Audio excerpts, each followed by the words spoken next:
en sal doen. En wat 'n voorreg, vriende. Ek sê baie keer die tyd van kerkspeel is lankal verby.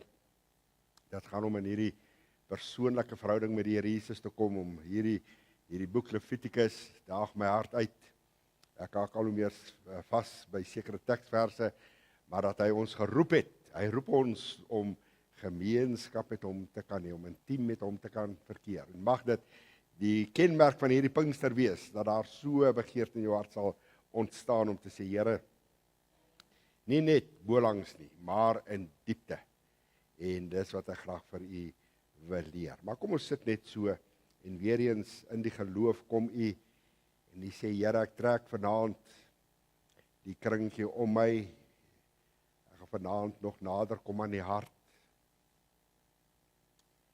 En baie keer maak die waarheid, hou ons nie van die vriende, maar die Here het iets in my hart kom doen, van gisteraand af tot nou toe, om iets met hierdie gemeente te deel. So ek wil hê, u moet vanaand vir die Here sê, Here, kom naby, kom praat met my, los die en laans u, voor u en agter u, met my, Here. Sal u dit vir die Here sê?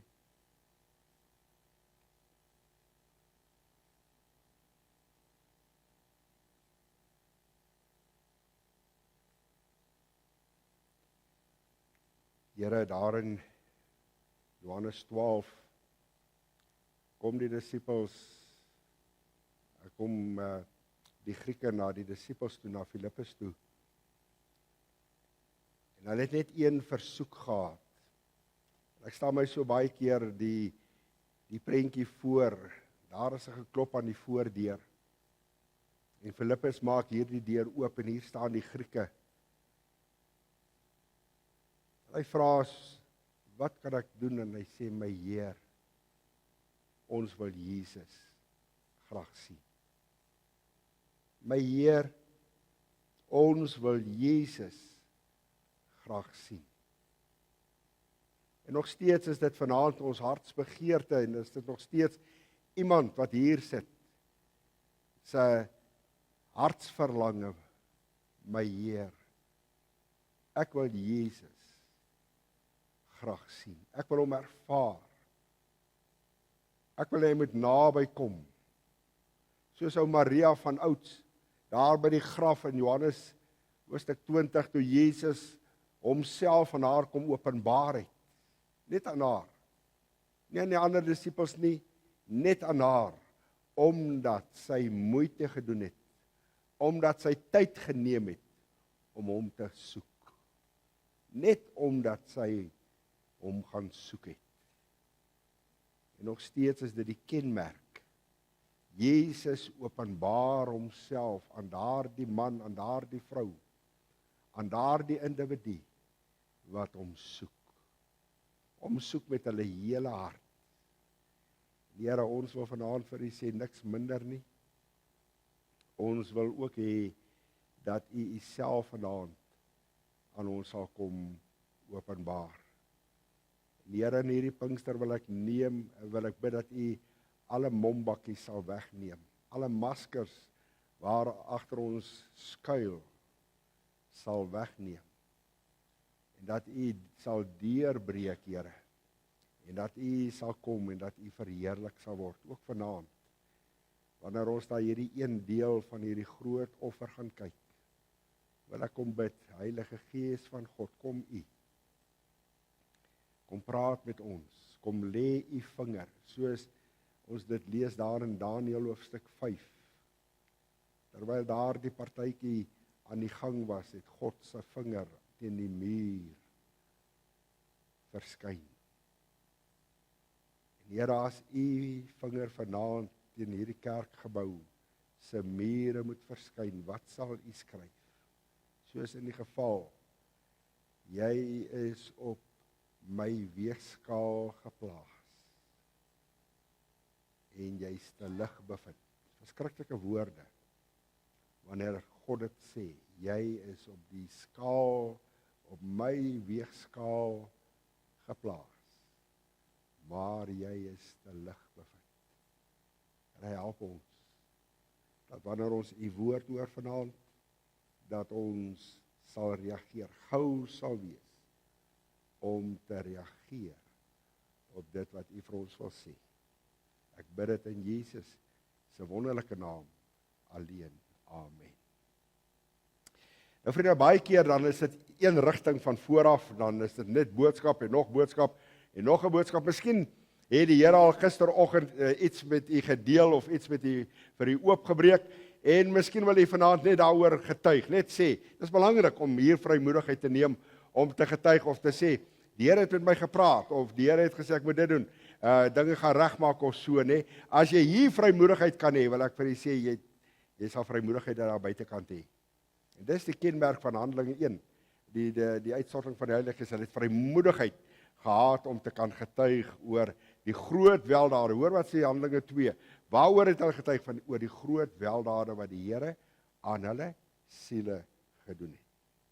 Is daar iemand wat iets wil deel? Iemand iets wil sê?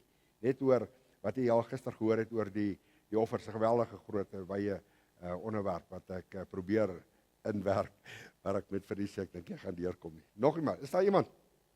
Niemand? Blaai saam met my. Na Levitikus. Nou vriende, ek het baie gebid oor vanaand se boodskap. En wat ek vanaand met u gaan deel, is wat die Here op my hart gelê het. En ons is besig om met mekaar te praat oor hierdie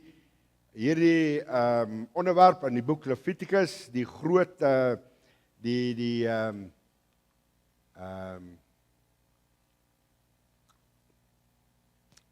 5 offers, hoofstuk 1 wat handel oor die brandoffer.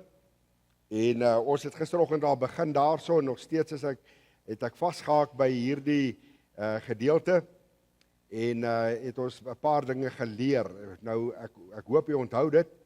Die brandoffer, al hierdie offers, dit word in 2 groepe verdeel, die vrywillige offers en die nie vrywillige offers, die lieflike geeroffers en die nie lieflike geeroffers, maar die brandoffer is een van daardie offers wat vir God 'n lieflike geur is, nê? En lieflike geur is wanneer daardie offer op die brandofferaltaar geplaas word, dan kry God satisfaksie, hy word versadig deur dit wat ons vir hom gee. Vrywillig. Ek wil graag vanaand wil ek met u oor hierdie, dis 'n klein aspek van die brandofferaltaar. En baie keer dan neem ek aan dat u sal verstaan, as ek net 'n terme gebruik, dat u presies sal verstaan wat beteken die brandofferaltaar. En ek wil vanaand vir u dit baie mooi verduidelik, dat ons kyk nou na hierdie 5 offers van God se kant af. So ons kyk nou van bo af, en ons sien heel eers die brandofferaltaar. Wanneer ons dit van die mense kant af, soos ek dit verduidelik het, dan sien ons eers die sondoffer, of die sondeoffer se kant. Maar ek wil vanaand met u praat oor van God se kant af. Wat bedoel ek, wanneer ek sê, dat as die Bybel sê, as julle aan die Here 'n offer wil bring, die brandofferaltaar.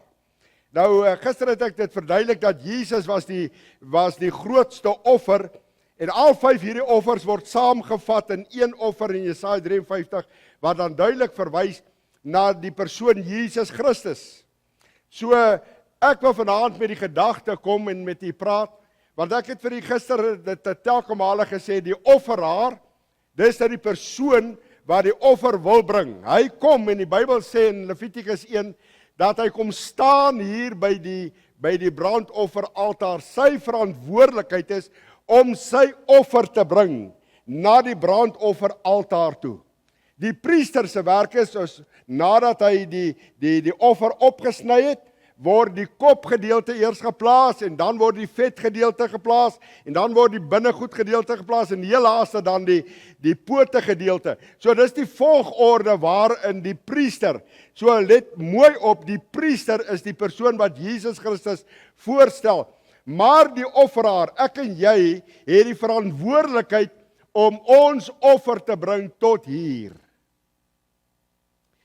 As iemand vrywillig, jy vat 'n rooi pen, jy omkring die woordjie in jou Bybel vrywillig. Jy sien die mens in Genesis, het God aan die mens 'n vrye keuse gegee. God dwing niemand nie. Hy het aan jou 'n vrye keuse gegee om te kies. Kies lewe en jy sal lewe hê. Kies die dood en jy sal die dood beleef. So ek gaan nou vanaand met u praat oor die brandofferaltaar van bo af gesien en dan beteken die brandofferaltaar niks anders en verwys niks anders as na die kruis van die Here Jesus. Nou jy gaan vanaand jou Bybel moet opslaan saam met my. Ek wil jou 'n paar dinge wys. Wanneer ons praat oor die kruis van die Here Jesus, dan wil ek vanaand vir u sê, dis nie 'n baie populêre boodskap nie, die kruisboodskap of die bloedevangelie boodskap nie. Was nog nooit 'n populêre boodskap gewees nie. Mense hou nie van die kruisboodskap nie. Hulle hou nie van hierdie boodskap oor die bloed nie. Baie mense verwys en sal sê, dis 'n slaghuisgodsdiens. Daar is beter metodes, hoor ek. Daar is beter sieninge, hoor ek. Baie jare terug was ek by 'n konferensie, 'n predikante konferensie en eintlik is waar ons predikante onderhoud voer met 'n paneel en dan een van die vrae is om te sien waar jy op datum is en of jy lees en of jy geestelik groei. Toe vra die persoon, een van die vrae wat lief is om te vra, watse boeke het jy die jaar gelees? Ek is baie lief om te lees oor die kruis van die Here Jesus. Ek is baie lief om te lees oor die bloed van die Here Jesus. En toe hierdie vraag na my toe kom, toe sê ek, toe hulle vir my vra, sê gou vir my voor 'n paneel, sê vir my waarvan hou jy om te lees? Op daai stadium was sekere ouens, was hulle net die skrywers gewees. En ek sê, weet jy, ek is so lief om te lees oor die kruis van die Here Jesus en oor die bloed. En die een senior predikant kyk my so, hy sê, is dit waar jy nou eers is? Is dit waar jy nou eers is? Ons is al hier. Ek wil vanaand vir u sê, die kruisboodskap was nog nooit populêr en sal nooit populêr wees en bly nie. Nou wil ek hê, jy moet saam met my blaai. Ek wil dit nie op die skerm hê nie, ek wil hê jy moet dit in jou Bybel sien. Die brandofferaltaar. In 1 Korintiërs is Paulus besig en hy skryf oor die kruis van die Here Jesus. En jy moet hierdie vers maar merk in jou Bybel. Want jy gaan gekonfronteer word oor hierdie waarhede. Wanneer jy met mense praat oor die kruis van die Here Jesus of oor die bloed van die Here Jesus, hoor nou mooi, ek sê dit weer vir u, dis asof daar so iets afsak voor mense. Hulle kry so snaakse kyk. Dis asof hulle oë so glaserig raak. Waarvan praat jy nou? Maar hoor wat sê Paulus. Hy skryf aan hierdie gemeente in Korintiërs. Hy sê hierdie woorde, want Christus, ek is by vers 17, 1 Korintiërs 1 vers 17, hy sê, want Christus het my nie gestuur om te doop nie, maar om die evangelie te verkondig.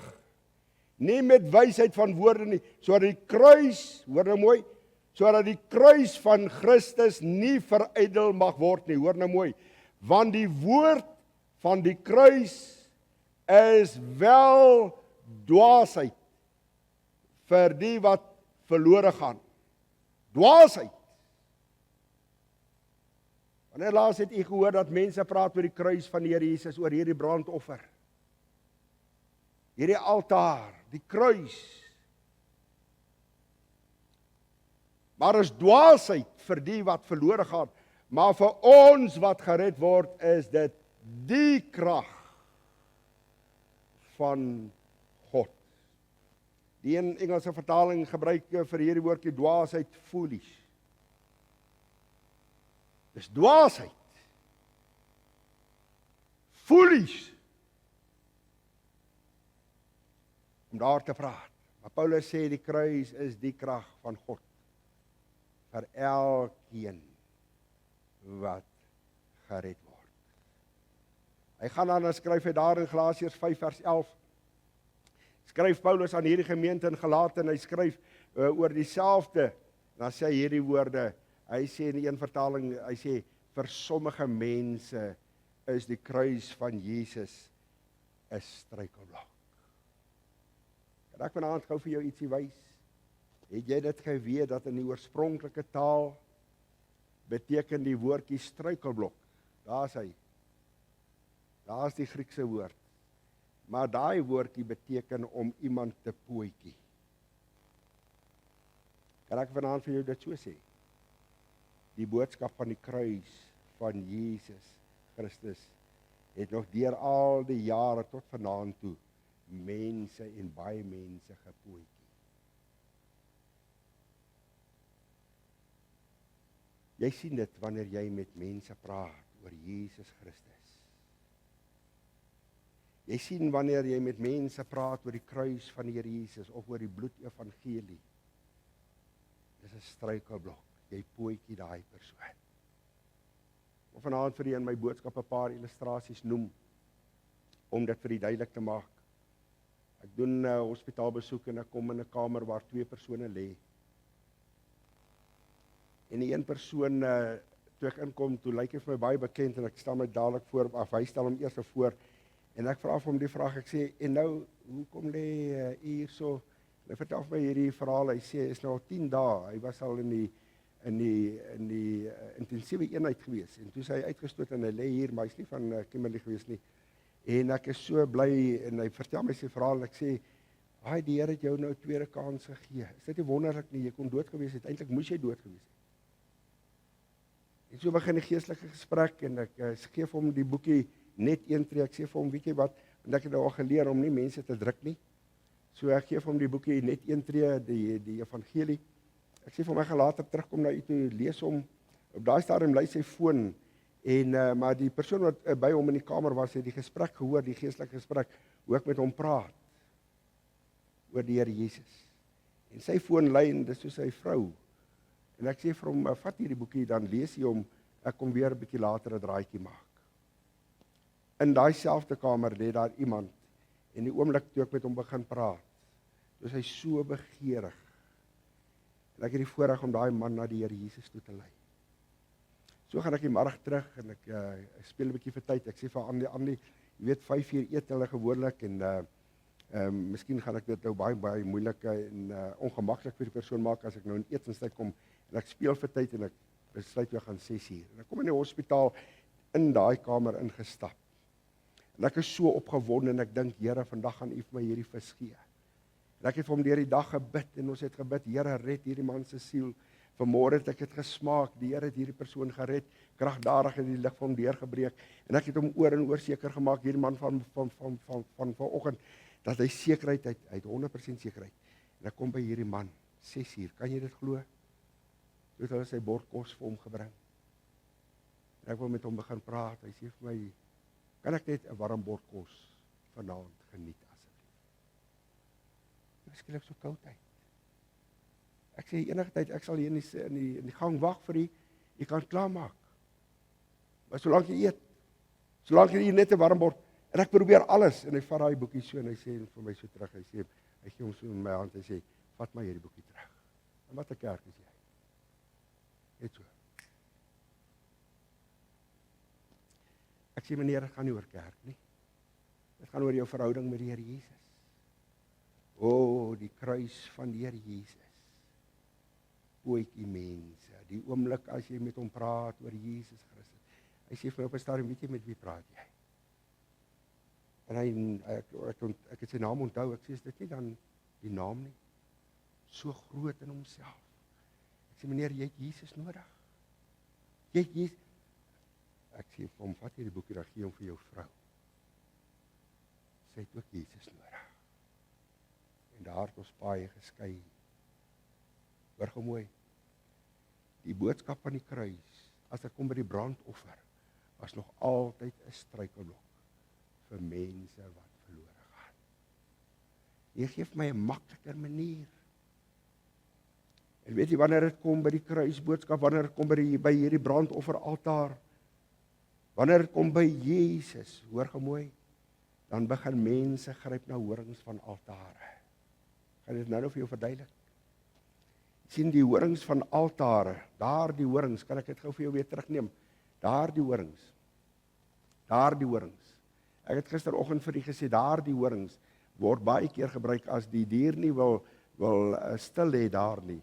Dan word daar toue om daai horings gesit, net om die dier vas te trek, dat hy moet geoffer word. Maar ek het in hierdie lewe gesien hoe gryp mense daar. Hulle staan daar. Hulle weet hulle het redding nodig. Hulle weet hulle saak met God is nie reg nie. Die oomblik as jy met die kruisboodskap begin, hoor gou mooi, hulle is by die offer. Hulle staan by die brandofferaltaar. Hulle staan daar. Hulle gryp na daar die horings van daardie altaar. Solank hulle dit net kan vashou. Ek wil vanaand vir jou 2 voorbeelde noem. Solank hulle dit kan vashou. Maar ek wil vanaand vir u sê, hierdie horings van altare wat mense vir jou voorgee en voorhou, bied net valse hoop. Die binnekant kom jy agter, hierdie man, hierdie vrou het nie sekerheid van redding nie. Blaai gou saam met my, ek wil jou een van hierdie voorbeelde noem. Ek wil hê jy moet dit in God se woord sien, Handelinge, hoofstuk 24. Kyk mooi wat ek vanaand vir u wil lees, en vir u wil sê, Handelinge hoofstuk 24 van vers 25 af.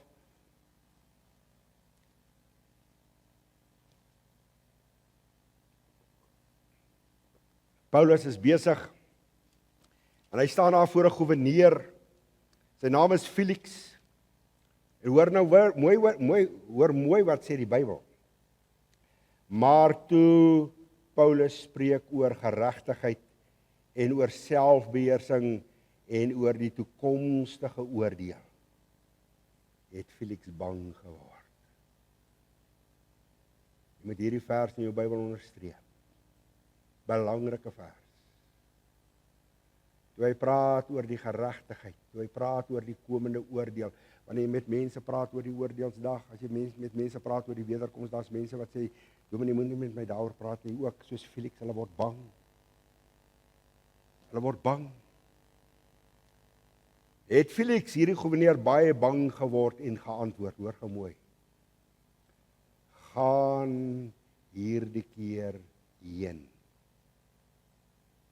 En as ek 'n geleentheid vind, sal ek jou laat roep. As ek 'n geleentheid gaan, hoor ek mense dit vir my sê.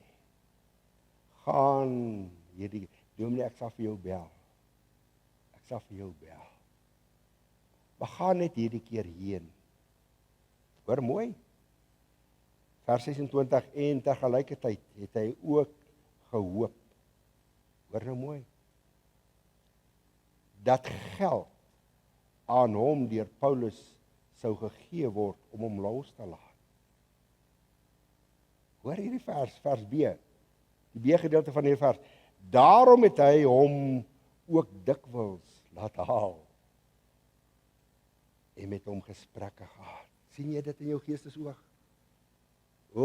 Laat ou Felix die goewerneur vir Paulus, kom net. Ek het jou laat gaan. Ek het jou hierdie keer laat gaan, maar kom net, praat net weer met my oor hierdie woord, oor die kruis, oor Jesus. Praat net weer. Hoor wat sê die Engelse vertaling? Die Afrikaans sê,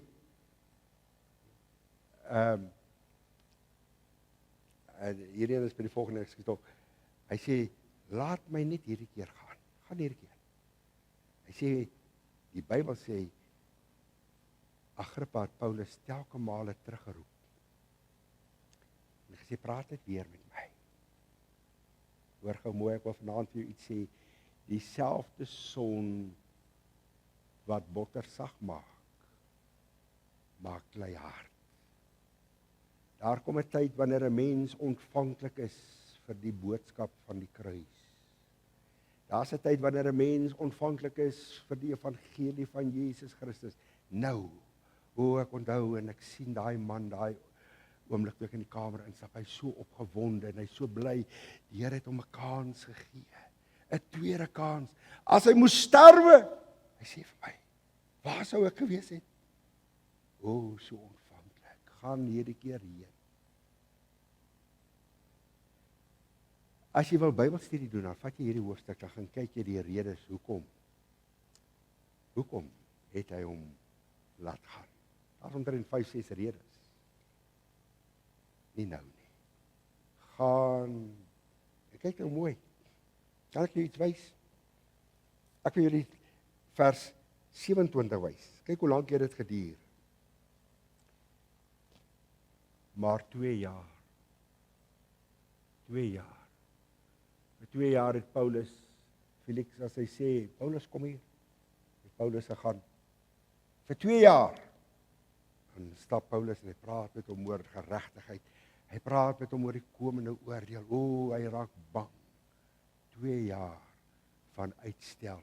Wat wil ek vanaand vir u sê? Nêrens gee hierdie hoofstuk. Daai vers maak klaar met 'n punt. Nêrens het Felix by daai oomblik gekom. Hy het by die brandofferaltaar gestaan. Hy het selfs bang geword. Hy gryp een horing vas. Kom net. Hy sien om met sonde te breek is heeltemal iets anders. Blaai gou saam met my na die volgende hoofstuk. Wil jy iets van Agrippa wys?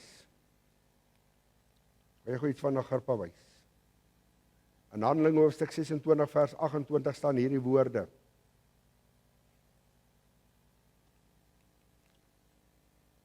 Ek gooi vir jou die Engels in op die skerm. Hy sê, en Agrippa sê vir Paulus, jy beweeg my byna om 'n Christen te word. Ek het dit al so baie keer beleef. In my bediening as ek met mense praat, jy sien so naby. So naby. Die Engels, die Afrikaans sê byna. O, ek staan by die brandofferaltaar. Ek kom so naby. Ek ervaar Jesus se teenwoordigheid. Byna. Hy sit sy hand op daardie horing. Almost. So naby. Maar tog so ver. Kan ek vanaand vir jou 2 illustrasies gee uit die Bybel uit hoe naby kan 'n mens kom? In Markus 10 vanaf vers 17 lees ek van 'n jong man, hy hardloop na Jesus, hy hoor hy gaan deur hierdie dorpie en hy is deur hierdie dorp en die Bybel sê en hierdie jong man hardloop agter Jesus aan. En hy hardloop half by Jesus verby en hy val op sy knie en hy vra vir hom, goeie meester, wat moet ek doen om die ewige lewe te beerwe? Hoor gou mooi. Toe Jesus voor hom staan, sê Johannes 10 vers 9, ek is die deur, sê Jesus. Toe kyk hierdie jong man met sy oë in die deur vas, in die hemelse deur vas. So naby kan jy kom. En hy draai voor die hemeldeur om en Jesus sê, gaan verkoop alles wat jy het, neem daai ding wat tussen my en jou is. Daai ander God wat jy het, jy dien 'n ander God, jong man. Maak my God van jou lewe. Hy het nie daarvoor kans gesien nie. Die Bybel sê en hy het omgedraai. Hy gee sy rug vir die hemeldeur en hy stap weg. So naby kan ek en jy kom aan die hemeldeur en tog nog steeds verlore gaan. Ek en jy kan langs hierdie brandofferaltaar staan. En ek kan weet Jesus het my sondes gesterwe en dit beteken vir my niks. Die aand toe hulle Jesus gevange geneem het, hoor nou mooi hoe naby kan jy nog kom. Judas kom en hy soen die deur van die hemel. Hy gee Jesus weg, hy soen hom. Hy draai hom. So naby kan ek en jy kom aan die hemel en nog steeds verlore gaan. Staan langs die brandofferaltaar. O, jy kan ook hartseer word as jy lees oor die kruisiging van die Here Jesus. Weet jy hoekom gaan mense verlore? Weet jy hoekom sien mense nie kans vir die boodskap van die kruis of die bloedevangelie nie? Kan ek dit net vir jou sommer kortweg dit opsom? Omdat mense nie met hulle sonde wil breek nie. Hulle wil met sonde breek nie. Hoekom dink jy het die gouverneur Felix uitgestel? Kan ek vir jou ietsie wys? Hy wou nie met sy lievelingssonde breek nie. Gaan lees daai hoofstuk, dan sien jy wat was sy lievelingssonde gewees. So besig. gaan hierdie keer heen. Ek het nou tyd. Paulus, ek hoor wat jy vir my sê. Ek raak skoon bang as ek dink aan die geregtigheid en ek moet eendag verlore gaan. Maar weet jy, ek is nou so besig. Ek hoor dit mense sê dit vir my. As jy bietjie later kom, dat was nie vir hom 'n later nie. Vir 2 jaar sê die Bybel. Vir 2 jaar het Paulus by sy deur aangeklop. Felix, wil jy nie nou jou hart vir die Here gee nie? Wil jy nie nou jou lewe vir die Here gee nie? Nee, wag. Miskien op 'n volgende kans. Jong mense redeneer baie keer so. Hoor gou mooi, jong mense. Ek sien dit as ek by die ouer huis kom, hoe se tannies en ooms daar op die voorstoep. Dan kom daai vers elke keer in my hart op, Prediker 12 vers 1 wat sê, en dink aan jou Skepper in die dae van jou jonkheid, voordat die ongelukkige dae en jaar aanbreek waarvan ek as mens sal sê ek het daar geen. Daar kom 'n tyd in 'n mens se lewe. Ek is jammer. My tyd is verby. Tyd is verby. Vir Felix was die prys om met sonde te breek te hoog. Ek sien die kans om met sonde te breek nie. Ek sien die kans nie. Die prys is te hoog. Kan ek vir julle sê wat sê die Bybel, Spreuke 8:36? Hy wat my mis. Jy kan langs die brandofferaltaar staan as jy Jesus mis. Hy wat my mis benadeel sy eie lewe. Hy het hom dikwels laat haal. Lees gou saam met my, ek wil jou iets wys. 2 manne wat na horings van die altaar gevlug het. Gaan kyk daar in 1 Konings. Kyk mooi waar lê die verskil. Albei hierdie manne hardloop. In 1 Konings 1 van vers 50, ek wil hê jy moet net hierdie 3 verse saam met my lees. Die brandofferaltaar. Hoor gou mooi. Op mense se sterfbed weet mense, ek het Jesus nodig. As mense in die moeilikheid is, dominee bid vir my. Hulle weet waar om te gaan. As mense in die moeilikheid is, hardloop hulle kerk toe. Party bly weg, maar oor die algemeen, hulle soek Jesus. Hoor jy? 1 Konings 1 vers 50. Maar Adonia was bevrees vir Salomo. Kyk waaroor gaan hierdie gedeelte. Adonia, hy was die seun van Dawid, en hy het homself koning gemaak, terwyl Salomo die aangewese persoon was. En toe hoor Adonia die tyding dat Salomo as koning gekroon moes word. Hy maak hom en hy weet hy nou fout gemaak. Kyk wat doen hy. Kan ek vir jou lees? Maar Adonia was bevrees vir Salomo en het opgestaan en heen gegaan en die horings van die altaar vasgehou. Sien jy dit? Hoe vlug hierdie man? Hier's 'n woordjie in hierdie gedeelte, vriende, wanneer jy daardie vereiste voldoen, hy het met 'n berouvolle hart, kan ek dit sommer vir jou sê, hy het met groot benoudheid vlug hy daar na die brandofferaltaar.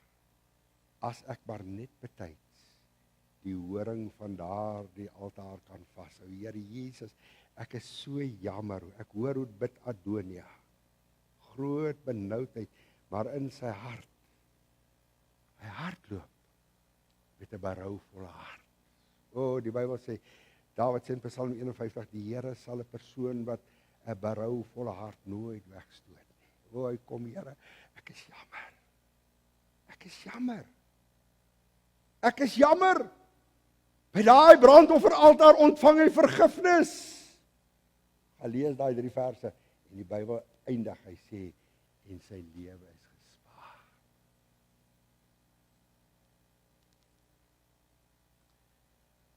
Hy vlug met sy lewe met sonde en al na die brandofferaltaar. Hy gryp daai horing vas.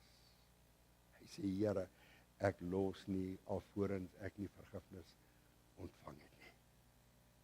Of vanaand dit vir jou sê, vir die siel, vir 'n persoon wat die kruis van die Here Jesus, die brandofferaltaar, wanneer daar die persoon 'n Heilige Gees gewerkte berou in sy hart het, en hy vlug na daar die brandofferaltaar, hy vlug na die kruis toe, met ander woorde, daar's altyd vergifnis. Maak nie saak wat jy gedoen het, maak nie saak hoe jou lewe is nie. Daar word altyd genade betoon. Is dit wonderlik nie? Die brandofferaltaar. As iemand, Levitikus 1, hy begin 'n offer volbring. As iemand wil kom, gewilliglik. Kan ek jou net gou tweedens 'n ander persoon wys? Net 'n hoofstuk verder. Kyk gou na hoofstuk 2. Hier wil ek vir jou die verhaal lees. 1 Konings 2 vers 28. Toe die gerug by Joab kom, hoor nou mooi. Hierdie man was 'n moordenaar. Joab was 'n moordenaar, hoe weet ek dit? Kyk op vers 32, die B-gedeelte. Hy het vir Abner om die lewe gebring, en hy het vir Amasa om die lewe gebring. En weet jy, nêrens in hierdie hoofstuk gaan jy agterkom dat iemand na hierdie, hy was die kommandant-generaal, Joab was die kommandant-generaal van koning Dawid, niemand het na Joab toe gekom en gesê, Joab, jy doen verkeerd in die oë van die Here nie. Joab het maar gedink, weet jy, die sonde wat ek doen, kan ek daarmee aangaan. Maar hoor gou mooi, sonde wat nie onder die bloed is nie. As my sonde nie onder die bloed is nie, wat bedoel ek daarby? As ek nie hierdie vergifnis wat Jesus aan 'n kruishout op Golgotha my eie kom maak nie, en vra Here Jesus, kom vergewe my, hoor gou mooi, dis die enigste manier hoe my sondes onder die bloed kom, wanneer Jesus dit vergewe. Hoor is mooi, wat doen hy? Hy werp dit in die diepte van die see. Micha 7:19 sê, hy werp dit in die diepte van die see, en hy dink nooit ooit weer daaraan nie. Psalm 103 vers 12 sê, so ver as wat die ooste verwyder is van die weste, so ver as Joab net gesorg het dat sy sonde vergewe word en onder die bloed van Jesus. Is dit waar jou sonde vanaand is?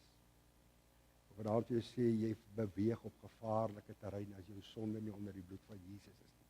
Kyk wat het met Joab gebeur. Toe die gerug Joab bereik, wat is die berig? Dat die koning nou opdrag gee, dat hy doodgemaak moet word. Toe vlug hy. Sal jy dit gaan lees? Sal jy dit gaan lees? Hy vlug. Vers 31, toe beveel die koning hom doen soos hy gespreek het, val op hom aan en begrawe hom. Kyk nou hierdie verhaal, hoe eindig hy? Vers 34, toe het Benaja, die seun van Jojada, opgegaan. Sien jy? Wat doen Joab? Die Bybel sê hy hardloop kerk toe, hy hardloop na die tent van samekoms toe. Solank ek net betyds by die horing van die altaar kan uitkom en daar die horing kan vashou. Hy hardloop na die tent van samekoms, na die kerk toe, en hy kom sit daar. Hy staan daar. Nie met 'n berouvolle hart nie. Sy sonde is nie onder die bloed nie, hoor nou mooi. En ek leer dit vir jou in, en terwyl Joab daar staan in die horing van hierdie altaar vashou, hoor hy hoe daar die deur oopgaan van daardie kerkdeur. En kyk wat sê die Bybel, hy staan daar, hy hou die horing van die altaar vas, en Benaja kom in, hartseer verhaal. En terwyl hy daar staan, haal Benaja sy swaard uit, en hy steek hom dwars deur die hart. En hy sterf binne die kerk, sonder hoop en sonder God. Dis moontlik om langs die brandofferaltaar te sterwe sonder hoop en sonder God. Dis moontlik. Of vanaand vir jou 'n paar van hierdie altare. Ek noem dit sommer pynstillers, waaraan mense in vandag se tyd vashou. Jy praat met 'n kassier, jy praat met 'n man in die hospitaal, jy praat met 'n vrou iewerste, jy praat met mense op huisbesoek, dan hou hulle aan hierdie horings van altare vas. Kan ek vir jou net 'n paar noem, algemene, hierdie is die algemeen is, wat hulle gewoonlik noem. Ek noem dit sommer pynstiller. Weet jy wat is 'n pynstiller? As ek migraine kry, dan drink ek 'n migraine mengsel en vir 'n paar ure het ek nie meer migraine nie, want daai mengsel wat ek gedrink het my pyn verlig. Hoor kom mooi. Die pynstiller waarmee mense aan vashou en wat hulle voorgee, net tydelik.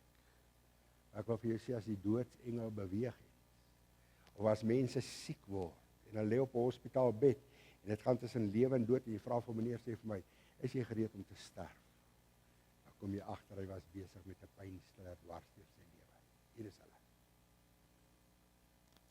Een van die grootste horings van altare waaraan mense vashou, sy naam is vormgodsdienst. Vormgodsdienst is soos opium, mense raak verslaaf geraak.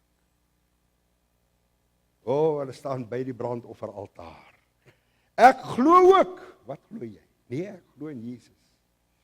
Ek glo ook aan Jesus. Weet jy die duiwel glo ook. Jakobus sê, daar's 'n groot verskil tussen die woordjie aan Jesus en ek glo in Jesus. Wanneer ek in Jesus glo, dan glo ek hom as my persoonlike verlosser en saligmaker, hy het dit vir my geword. As ek aan hom glo, hy daar in die kruis gesterwe. Nee, sê vir my, ken jy Jesus? Ek glo ook aan hom. Lere maandag gaan doen ek 'n hospitaal besoek en ek kom by Tannie. Sy werk al jare vir die kerk. Ek staan daar, ek hoor van haar en ek gaan besoek haar en ek sê vir haar, Tannie, die Here het haar gespaar van 'n geweldige groot beroerte die maandagoggend. Ek sê, Tannie, sê vir my, ken jy die Here Jesus? Haar seun is dadelik by, sy sê, jong, weet jy wat sy werk doen my ma vir die kerk? Ek sê, nee, ek weet, ek ken haar al jare. Maar sy moes gesterf het. Sy is van dit tot dit. Vormgodsdienst. Staan by die brandofferaltaar vir jare. Maar ek ken hom nie. Sy ken hom nie as Jesus, my persoonlike verlosser. Ken julle? Ken jy die sulkes? Ek hoop nie na jare in hierdie gemeente sit hier mense en ons nog steeds besig met hierdie horing van 'n altaar in jou lewe nie. Vormgodsdienst. Jy sien, as Jesus nie vir jou 'n lewende werklikheid in jou lewe is, dan moet ek dit vanaand vir jou sê, jy is besig met opium. Jy is verslaaf daaraan. Jy is verslaaf aan vormgodsdienst. Jy dink, vormgodsdienst, meneer sê vir my, nee, ek dink ek gaan die hemel toe. Is jy seker? Verseker, miskien. Hoor jy hulle? Horing van 'n altaar. Dis iets waaraan vashou. Ek is so moeg vir die woordjie Christen. Ek vra altyd vir mense, sê vir my, wat bedoel jy by die woordjie Christen? Dit beteken jy is nie 'n Mohammedan nie. Beteken dit dat jy is nie 'n ander geloof nie. Want ons gryp na die woordjie Christen, want ek is nie 'n moslim nie. Christen vandag het goedkoop geword. Ek wil vanaand vir jou sê, as daar 'n taal is wat jy moet aanleer, dan is dit die woordjie, ek is 'n kind van die Here. Dit beteken, ek het sy kind geword. Hierdie brandofferaltaar het my 'n werklikheid in my lewe geword. Ek het hom ontmoet as my persoonlike verlosser en saligmaker. Lidmaat by kerk. Aangeneem en voorgestel. Dominee, ek is daarom aangeneem en voorgestel. Nee, ek vra vir jou, is jy weergebore? Nie aangeneem en voorgestel nie. Hier is ene, hy word die laaste tyd hol gery. Of jy nou gedoop is, klein of groot. Daar kom sulke vlae kimmerlie wat hom bereik. Dan almal wat preek oor groot doop. En dan gebruik hulle vir mense hierdie verhaal dat Jesus is 'n stap van gehoorsaamheid, want hy is ook gedoop. Hoor gou mooi. Hoor mooi wat ek vanaand vir jou sê. Doop, nagmaal is 'n sakrament. Dit het geen reddingswaarde nie. As water my sondes kon weg was, waarom 'n brandofferaltaar? Waarom moes Jesus aarde toe kom? As munisipale water my sondes kan wegwas. Inteendeel, as ek dit sê, ek wil dit vanaand in hierdie gehoor sê. Die oomblik as ek sê dat ek moet gedoop wees om hemel toe te gaan, omdat Jesus dit gedoen het, dan moet ek dit vir mense sê, Jesus was die grootste sondaar gewees. Jy moet nie met water oor die Bybel lees nie. As daar staan doop, nou dink dis water, nee. Doop beteken vereenselwig. Toe Jesus hom laat doop het, het hy hom met die mens kom vereenselwig. Nie met daai verskoning kom, om te dink jy gaan in die hemel kom nie. Hy het hom met die mens kom vereenselwig. Nêrens staan dit in die Bybel, maar dit is 'n horing van 'n altaar, wat mense vashou. Hulle gaan as 'n droë sondaar in en hulle gaan as 'n nat sondaar aan die ander kant uit. Goeie werke. Moeg gewerk. Sê gou vanaand vir my. Watter pynstiller gebruik die duiwel in jou lewe? Want hy gebruik hierdie wat ek nou vir jou genoem het, hierdie horings van altare, gebruik hy om mense aan die slaap te sis binne in die kerk. Hulle staan langs hierdie brandofferaltaar. Hulle staan langs die persoon wat hulle kan red. En hulle sterf nog steeds sonder Jesus.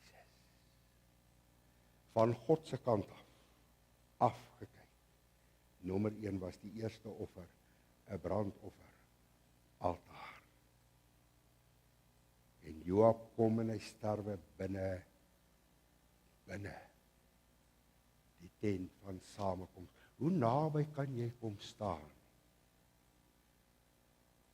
voordat daardie offer van Jesus ooit vir jou 'n werklikheid sal word? Ek wil net hierdie vers vir u noem. En al vergeet jy vanaand se boodskap, onthou hierdie vers. Hierdie is 'n gevaarlike vers. Joab het nooit met hierdie vers rekening gehou nie, omdat niemand hom herinner het aan sy sonde nie, omdat hy maar net voortgegaan het met sy lewe. En hy gedink het, hy sal nooit tot verantwoording geroep word nie. Het daardie dag, toe hy in die tent van samekoms, hierdie horings van hierdie altaar vasgehou het, hoor gemooi, het Numeri 32 vers 23 vir hom waar geword. Weet jy wat sê Numeri 32 vers 23? Weet dan dit, dat jou sonde jou gaan uitvang. Payday, daar kom 'n dag, wanneer die mense sonde hom gaan uitvang. Joab se sonde vang hom binne die tent van samekoms, binne die kerk. Vandag binne die kerk. Terwyl hy hier voor die kansel staan en selfs die kansel vashou, as ek dit so kan sê, sterf hy. Benaja kom en hy druk die swaard deur sy hart en hy sterf binne die kerk. Sy sonde het hom daar uitgevang. Hoe tragies. Hoe tragies. Hoe naby kan jy aan hierdie brandofferaltaar kom? Hoe naby? Om soen, is dit toch soos Judas, die deur van die hemel soen, selfs in die deur vaskyk. Hoe naby? Daar is 'n koortjie waarmee ons vanaand gaan afsluit. En hierdie ou koortjie se woorde is as volg, baie eenvoudig, kom kniel by die kruis.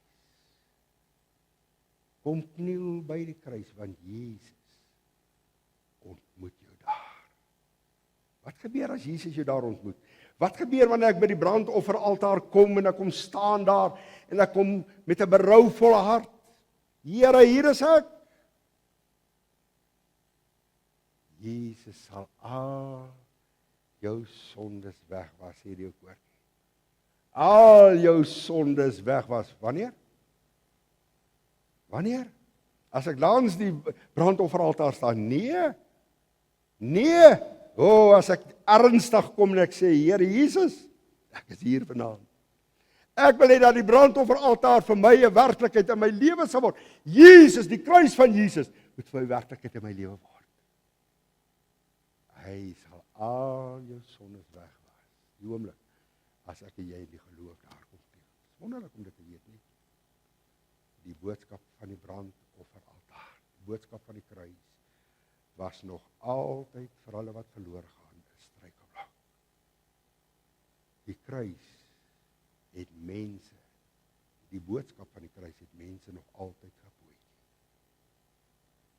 Is jy een van hulle? Jy moet vanaand erken en sê, ja Here, ek hou nie van hierdie boodskap nie, want dit gaan gepaard met 'n prys. Ek hou nie van die bloedevangelie nie, want die bloedevangelie sê ek moet breek met my sonde en ek sien nie kans om dit sonde te breek nie. Hoor gemooi. Hoor gemooi. Jy sal soos Felix, miskien 2 jaar. En die stem van Paulus het stil geraak in sy lewe. Die laaste voorbeeld. Jy gaan lees Matteus 14. Daar van vers 8. Johannes die doper was altyd die een wat na Herodes toe gekom het en vir Herodes vertel het, die vrou wat jy mee besig is nie jou vrou nie.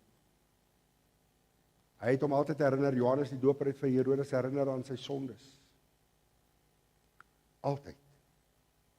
As Herodes Johannes gesien het, Johannes die doper, het hy gevlug, hy wou dit nie hoor nie. Want Johannes die doper was sy gewete gewees. Maar jy moet hierdie verhaal gaan lees dit in jou stilte tyd. Matteus 14. En daar kom 'n oomblik wat Herodes se dogter verjaar. Hulle sluit Johannes toe in die gevangenis en sy dogter sê, hy vra, wat wil jy hê vir jou verjaarsdag? Sy sê, nee, geef my die kop van Johannes, die doper op 'n skinkbord. En dit gebeur toe. Terwyl Herodes so sit, een oggend kom hulle met Johannes die doper se kop op 'n skinkbord in daai vertrek ingestap. Hoor mooi. Nooit ooit het Herodes weer die stem van Jesus gehoor nie. Toe Kajafas Jesus stuur na Annas en Annas na Herodes, staan daar hierdie woorde. Jesus staan voor Herodes en hy vra vir hierdie woorde. Is u die Christus? Is u? En hierdie geweldige woorde. En Jesus het hom niks geantwoord nie. Niks. Nooit ooit weer het Felix die stem na 2 jaar, Paulus se stem gehoor nie. Hy het hom doodgedruk. Herodes het nooit weer die stem van Jesus gehoor nie. Hy het dit doodgedruk. Wie weet? Wie weet? Wie weet, hoekom het die Here hierdie boodskap vanaand? Ek moes vanaand met jou gepraat het oor die spysoffer. En die Here het daai boodskap so weggeneem, om dit vanaand vir jou te kom sê. Hoe lank gaan jy vat, voordat jy die brandofferaltaar nie net hier kom staan nie, maar sê, Here, dis myne vanaand. Ek gaan dit myne kom maak. Sal jy? Kom ons buig ons hoofde, dan bid ons saam.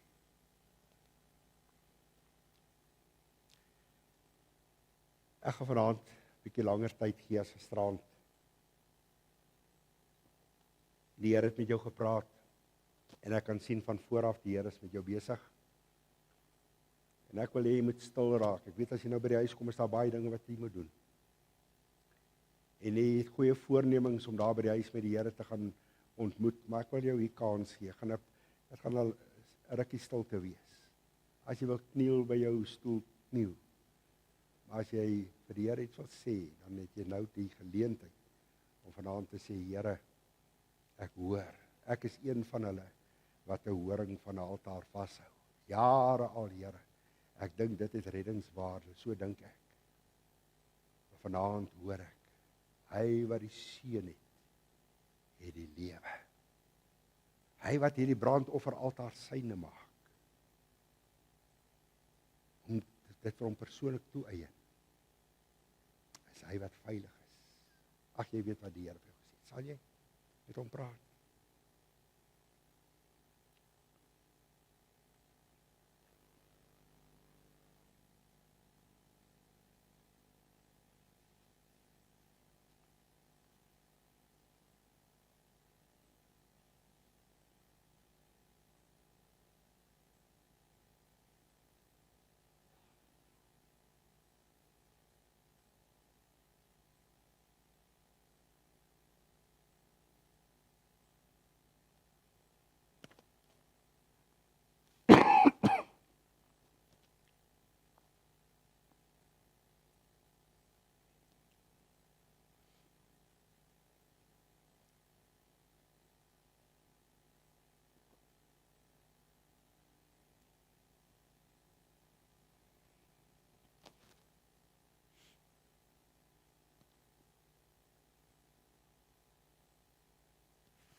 Here Jesus, is so wonderlik om in U teenwoordigheid te mag wees. So wonderlik om U stem nog te kan hoor. So wonderlik om te weet dat U bemoeienis met my as persoon maak. Nie net met 'n gehoor nie, persoonlik kom Jesus. En hy stel in my belang. En hy sê vanaand hierdie woorde van Matteus 11, kom na my toe. Almal wat vermoeid en belas is. Hoor wat sê Jesus, en ek sal is 'n waarborg. En ek sal vir jou rus gee. Rus. Here Jesus, dis wat mense se grootste behoefte is, om te rus. Storm gejaag. Farao jaag hulle van een punt na die ander punt. Moeg, uitgeput. Jesus beloof, ek sal na hom toe kom. Hy wat na my toe kom, sal ek hierdie rus gee. Here, dis 'n geloofstap. Om na Jesus toe te kom beteken ek staan in die geloof op en ek gee die eerste tree. As ek die eerste tree gee, gee hy 2 tree nader. As ek die volgende tree gee, gee hy 4 nader. As ek die volgende tree gee, gee hy soveel tree nader. Hy gee dit dubbel. Hy's haastig om by my uit te kom. Omdat hy my daai rus wil gee. Miskien sit hier iemand wat vanaand sê, Here, ek het rus nodig. Geestelik het ek rus nodig. Ek is moeg vir hierdie stryd. Ek is moeg, Here. Ek is moeg vir hierdie sondelas. Help my om te breek. Here, U weet wat U sê, wat U gesê het. Ek wil net vanaand vir daai siel kom bid. Los hom of haar nie met rus nie. Los nie met rus nie. Here, gaan maar aan. Werk maar. Totdat daar die persoon kom buig. Dankie dat ek dit vanaand vir U kan vra. Ek bid dit in Jesus se naam. Amen. Jy weet mos as 'n bok gekwes is, dan hardloop hy nog 'n end, dan gaan lê hy. En die woord van God het hierdie manier, hy kwes mense. Wat beteken dit?